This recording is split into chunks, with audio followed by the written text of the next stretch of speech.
Queridos, eu cumprimento a todos mais uma vez com a paz do Senhor e Salvador Jesus Cristo. Uma grande satisfação, uma grande alegria e um imenso prazer tê-lo aqui conosco em nosso canal para mais um subsídios da nossa EBD, Escola Bíblica Dominical. Aqui da região de Presidente Epitácio, nós temos na nossa igreja evangélica Assembleia de Deus, Ministério do Belém, todos os domingos às 8h30 da manhã, na rua Cuiabá 146. Você e sua família é o nosso convidado especial a estar conosco. Você e sua família, todos são convidados a estar conosco para participar presencialmente. Nós temos ali o nosso pastor presidente, o nosso pastor Edivanir Alves da Cruz. Isso aqui é apenas um subsídio e apenas um aperitivo daquilo que vai ser ensinado domingo de manhã. Inclusive eu também, como professor, nós vamos estar estudando juntos a palavra do Senhor. E hoje nós estamos com a nossa lição de número 10, que vai nos falar sobre a restauração nacional e espiritual de Israel. Então nós vamos estar estudando sobre essa nação nacional de Israel como nação e também espiritual. O nosso textual diz: e assim todo o Israel será salvo. Isso aqui é um ponto que nós vamos estar examinando e observando aqui até o final. Queridos, será que hoje uma pessoa, por ser judeu israelita, ele vai ser salvo sem aceitar a Cristo Jesus? Ele pode ser salvo? Aguarde aí que nós vamos estar respondendo esta questão aqui. E assim todo Israel será salvo, como está escrito: de Sião virá o libertador e desviar de Jacó as impiedades. Romanos, capítulo 11, versículo 26. Então, queridos, se você estudar as epístolas, de Paulo, e você vê em Romanos, você vai ver no capítulo 9, que está falando do passado da nação de Israel. E o capítulo 10 vai falar sobre o presente da nação de Israel. E o capítulo 11 você vai perceber que está falando do futuro da nação de Israel. Como já disse, quando se fala aqui, é importante examinarmos para nós não ferirmos o texto. Quando que diz aqui que todo Israel será salvo, está se referindo aos remanescentes de Israel como nação. Amém? Entendeu? Aqui se refere aos remanescentes que restarem da nação de Israel. Hoje, nessa dispensação da graça, dispensação essa que estamos vivendo, para um judeu, um israelita ser salvo, ele precisa crer em Jesus, como a Bíblia diz, aceitar a Cristo Jesus e obedecer os seus mandamentos e a sua palavra, como é também para qualquer um de nós. Quem crê, Marcos 16:15, quem crê e for batizado será salvo, mas quem não crê será condenado. Vige que está lá em Marcos, 16, versículo 15 e o 16. Então veja, é importante nós entendermos isso. Quando nós vamos estudar hoje, a nossa leitura, está lá em Ezequiel capítulo 37, nós vamos estudar até o versículo 14. Vai se limitar até o versículo 14. Ezequiel 37 é o texto mais conhecido em Ezequiel. Ezequiel 37 e o 47 é os mais conhecidos e os mais pregados. Quando você está no culto, de repente alguém fala: vamos abrir a Bíblia no livro do profeta Ezequiel, você já sabe que é o 37 ou 47. Veja que o 37 fala da visão de um vale, cheio de ossos, que Deus mostrou um profeta ali, vamos dizer um cemitério, mostrou um cemitério. Veja que lá no capítulo 1 ele vê a glória de Deus, ele vê a manifestação da glória de Deus. Agora, ele é sendo levado a um cemitério. E veja que Ezequiel, ele tinha linhagem sacerdotal, ele era sacerdote. E por ele ser sacerdote, ele não poderia tocar em coisa imunda. Veja que na questão lá das fezes de homem, ele não aceitou. Então Deus falou, então você vai cozinhar sobre fezes de vaca. Porque ele não queria se contaminar por ele ser sacerdote fiel e temente a Deus. E veja que aqui Deus vai mostrar para ele algo imundo, né? Porque ossos, quando falamos sobre ossos, é algo imundo, porque é de pessoas mortas, ou seja, é o mesmo que ele ia em um cemitério aonde os ossos estão todos expostos. A nossa verdade prática diz: a chamada divina, a restauração tem a ver com o restabelecimento espiritual, social de quem se arrepende. Veja aqui, para aquele que também se arrepende. Então, queridos, é importante, né, nós entendermos esses textos aqui, principalmente especial da nossa leitura, que está em Ezequiel 37, do versículo 1 ao 14, em especial, que nós vamos estar estudando aqui. Como eu já disse, é um texto muito conhecido, foi encontrado até ali em Massada, né, entre os anos ali 1963 a 1965 ali, na Fortaleza de Massada, conteúdos que se referia aos ossos secos do profeta Ezequiel, mensagem do profeta Ezequiel, os bastiões, Massada são os bastiões ali dos zelotes, que resistiram aos judeus dos anos 70 ali, daquela investida, e ficaram 2 anos ali, sendo livre deles ali. Então é importante nós entendermos. Veja que como que se inicia essa introdução desse Ezequiel 37. Você vai analisar que começa, veio sobre mim a mão do Senhor.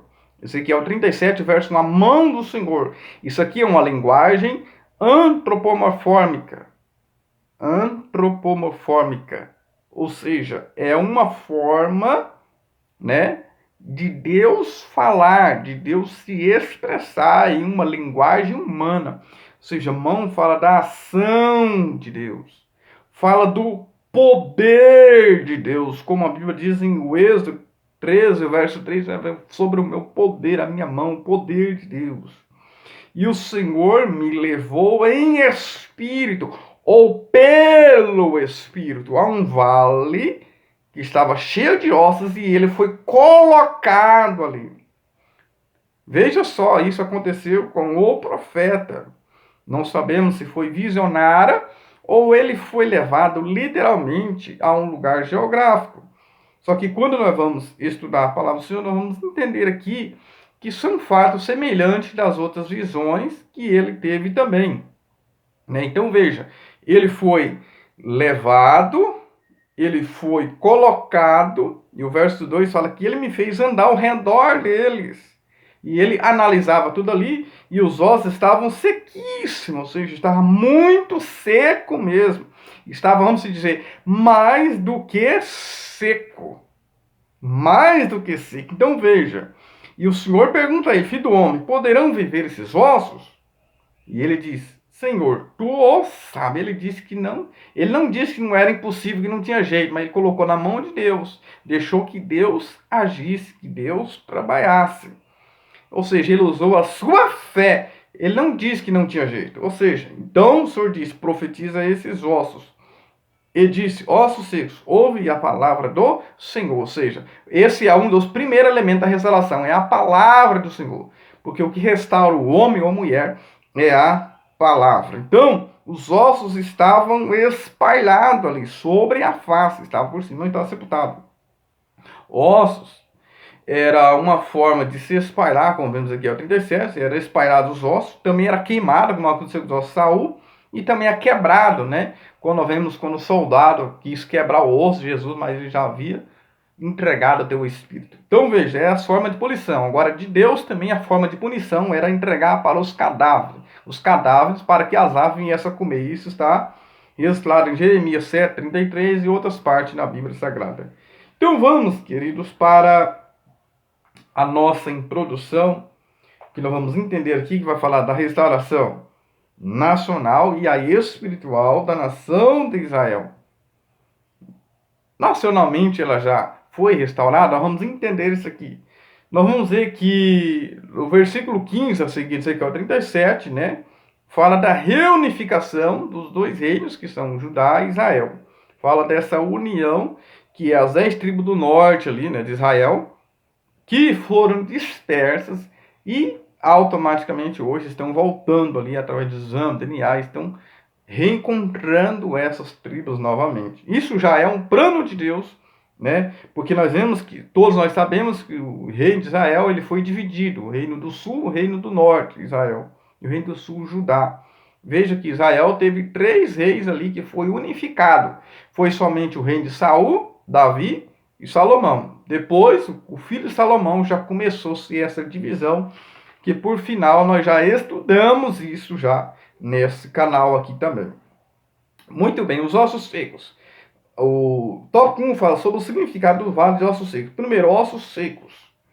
Quando fala aqui, vamos dizer que há um vale que Ezequiel, lá em Ezequiel 3, 22, 23, é ele que vai. O Senhor fala que ele vai lá e vai falar com ele ali. Só que esse vale aqui é diferente.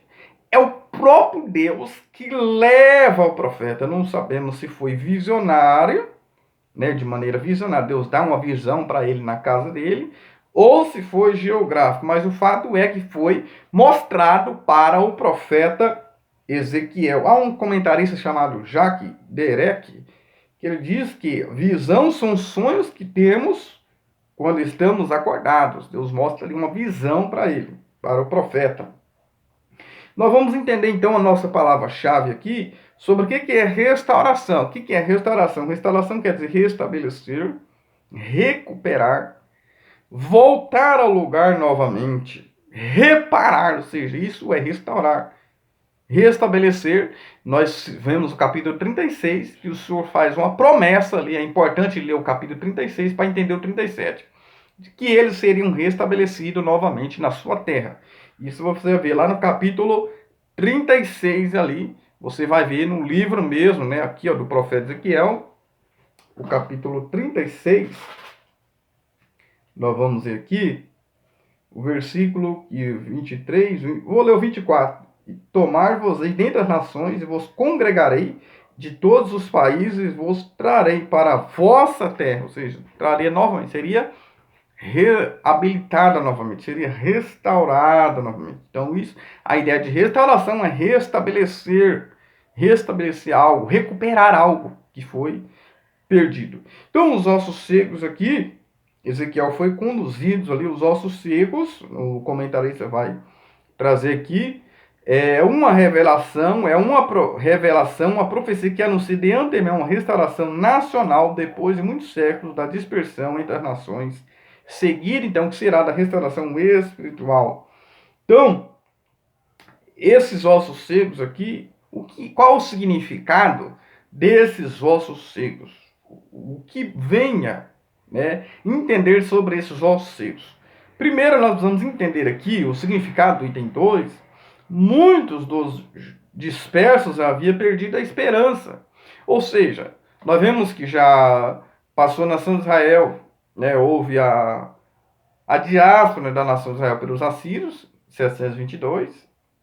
Veja que depois veio essa dispersão dos judeus, começou ali em 605, essa segunda dispersão, aí vem a primeira, a segunda, a terceira, e eles passou por tudo isso. A princípio não foi destruído o templo, né? E a princípio ficou algumas pessoas ali e tinha uma certa esperança neles. E veja que agora já perdeu a esperança, porque aqui, se nós lermos, né, um pouco antes, capítulo 33, 21 ali, 22, você vai entender que já havia acontecido a diáspora. A cidade e o templo já havia sido destruído. Aquilo que eles mais amavam, aquilo que eles mais acreditavam, né? Então agora eles estão desesperançosos, porque eles falam, nossos ossos se secaram, perdeu-se esperança, ou seja, os ossos estão sequíssimos, não tem mais jeito, não tem mais solução para nós. Aí vem o profeta Ezequiel, que profetiza não somente uma mensagem de juízo, mas também uma mensagem de esperança, uma mensagem de restauração. Deus também, em nossos dias hoje, aplicando para a minha, sua vida. Deus não tem somente mensagem de juízo, mas ele também tem uma mensagem de esperança. Há uma esperança para o povo de Deus. E é isso que Deus estava dizendo para esse povo, usando o profeta, mas ele tinha que profetizar. Veja que Ezequiel, então, ele começa a profetizar e começa, né, aquele reboliço todo. Enquanto o Senhor dá ordem para ele, começa a profetizar e vai se juntando ali, vai criando os tendões, a carne, a pele, vai criando ali uma estrutura. E ele vai profetizando. Então, Deus ia fazer alguma coisa, mas ele tinha que profetizar. Deus espera uma ação nossa. Deus quer restaurar, mas ele quer que o profeta, ele precisa profetizar, ou seja, ele precisa crer, ele precisa acreditar. E Ezequiel, ele creu e ele profetizou. Nós vamos ver o item 3 aqui, sobre as promessas de Deus, né? O mesmo Deus que fere, faz a ferida, ele ligará, ou seja, por que eles foram para a Babilônia? Por que eles foram para o cativeiro? Porque pecou, além de pecar contra o Senhor, não guardou o ano sabático, que é a cada 6 anos, no sétimo ele tinha que deixar descansando. E isso até mesmo antes, né? Bem antes do profeta Ezequiel, que profetizou em 500 e poucos anos de Cristo. Então já faz um período de mais de 2000 e poucos anos. Então aqui, veja que lá na lei, Levítico 26, 33 e 37, ali fala: se vocês não guardar o sabático, vocês serão dispersos entre as nações. E isso aconteceu, Israel foi disperso. Eles foram dispersos. Ou seja, perderam a terra, perderam o templo, perderam tudo. Então esse povo agora está sem esperança. E Deus levanta, né, o profeta Ezequiel para profetizar. Aí nós vamos para o tópico 2, vai falar sobre a dispersão dos judeus entre as nações. A diáspora. A diáspora de Israel e Judá. A primeira começou em 605, né? Agora, nós vamos ver que do cativeiro assírio foi em 722, pelos assírios. A de Judá foi em 500 e pouco. Veja que dos cativeiros babilônicos, muitos retornaram, né, quase 50 mil aproximadamente ali, e foram para várias nações ali, só que nem todos voltaram. Então, essa promessa não se refere para essa diáspora aqui. Vamos dizer que o comentarista traz aqui: nos tempos do Novo Testamento, havia comunidade judaica em grandes centros urbanos no vasto Império Romano. Então, essa profecia se refere a uma diáspora posterior. Então, tanto nessa, né, de Israel e Judá, que Israel foi 605, e de Judá, né, nós vamos perceber que dessa nação de Israel, muitos não voltaram. Então veja, Israel ela vai renascer. Então, o próprio Senhor Jesus, né, mesmo quando eles haviam retornado, lá em Lucas 21, versículo 24, o próprio Senhor Jesus ele fala da segunda diáspora anunciada de antemão pelo Senhor Jesus. Essa dispersão durou mais de 1.800 anos, ou seja, 1878. Por quê? Sendo iniciada no ano 70, né? Essa segunda dispersão. Veja que começou no ano 70 por Tito. E depois foi concluída com a fundação do Estado de Israel em 1947, ali, começando ali. Mas foi em 1948. Aonde das Assembleias Geral, né, das Nações Unidas, onde foi por grande voto, né, da maioria, 33-14, com a ajuda de um brasileiro que o presidia reunião, chamado Oswaldo Aranha, né, foi reconhecido Israel como pátria. Isso foi em 14 de maio de 1948, né, foi o dia em que as tropas britânicas deixaram o país de Ben-Gurion, o primeiro chefe do Estado, como ministro de Israel, assumir então o governo do país. Desde então, Israel se tornou uma nação soberana, uma nação poderosa, ou seja, em 1948 renasce Israel como Estado, ou seja, essa que nós vamos ver aqui, que é o item 3, fala restauração nacional de Israel. Se deu em 1948. Veja que começa-se os nervos, depois vem as carnes, o nervo é os tendões, né? É aquilo que dá sustentação, é aquilo que dá equilíbrio, é aquilo que dá força ao corpo. E vem as carnes cobrindo, né, esses ossos, e o corpo está pronto. Israel renasceu ali, como diz Abraão de Almeida, né? Ele fala que os tendões ou os nervos são as alianças políticas e militares, o renascimento da língua hebraica e a recuperação econômica, que nós vemos isso em Ezequiel, nós vemos isso em Israel hoje, é uma grande potência econômica, né, da língua hebraica e tudo mais, uma grande potência. E as carnes, a estrutura política que deram-se em 1948. Então é importante você examinar o comentário de Abraão de Almeida também. Então se deu essa restauração nacional, ela já aconteceu. Falta-se então uma restauração espiritual. O tópico 3 fala sobre o milagre do século XX, o testemunho de Deus para o mundo. Israel, queridos, se você quiser saber sobre a prova verídica, o maior sinal também da existência de Deus, não refiro só a isso, mas também da grande existência de Deus, é a nação de Israel.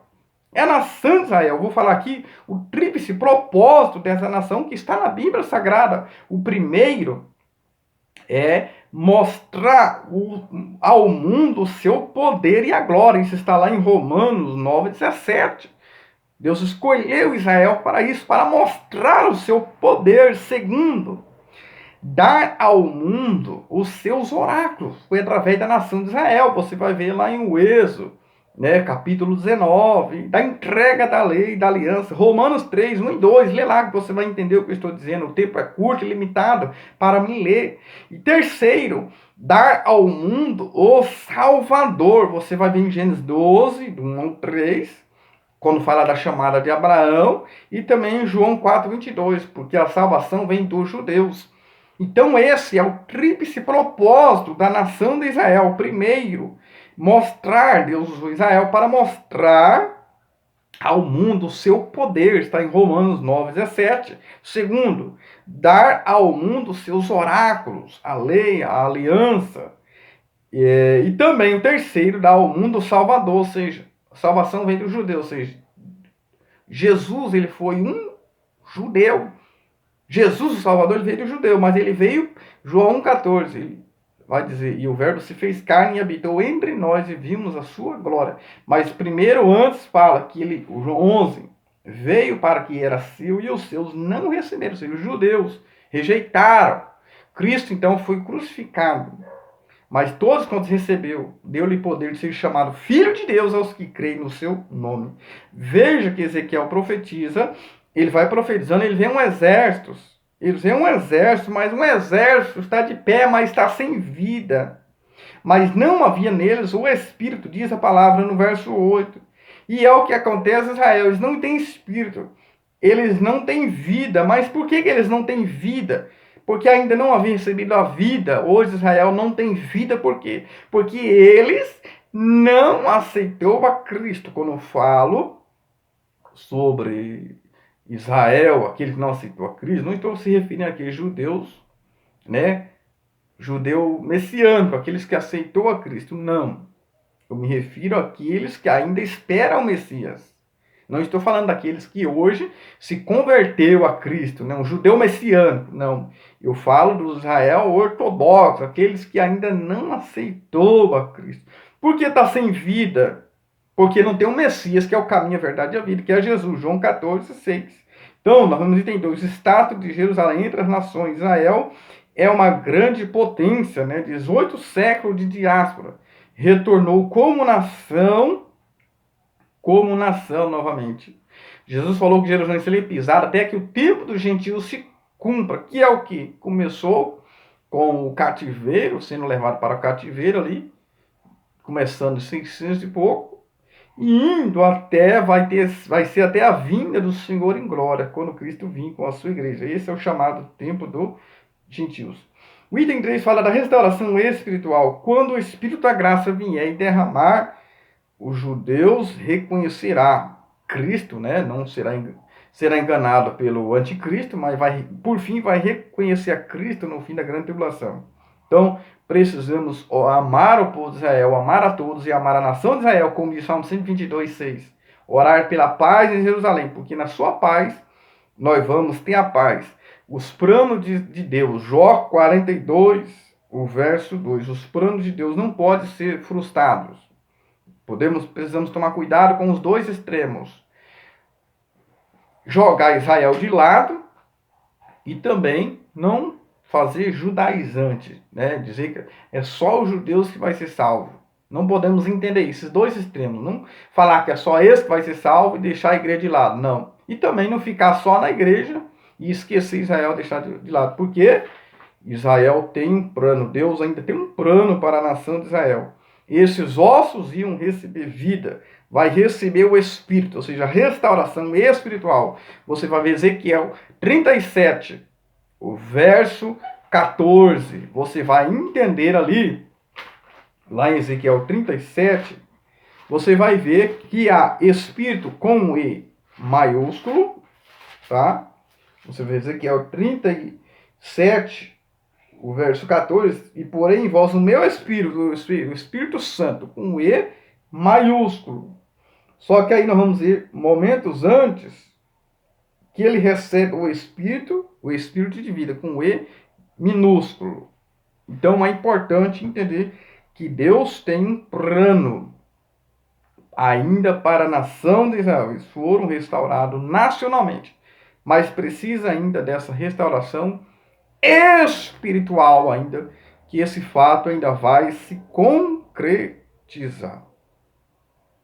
Amém? Se você gostou desse vídeo, deixe o seu like, o seu comentário, compartilhe com os grupos. Não podemos ser antissemitas, né, como a nossa conclusão. Ter um preconceito, né, contra o povo judeu, não. Eles têm uma promessa ainda sobre ele.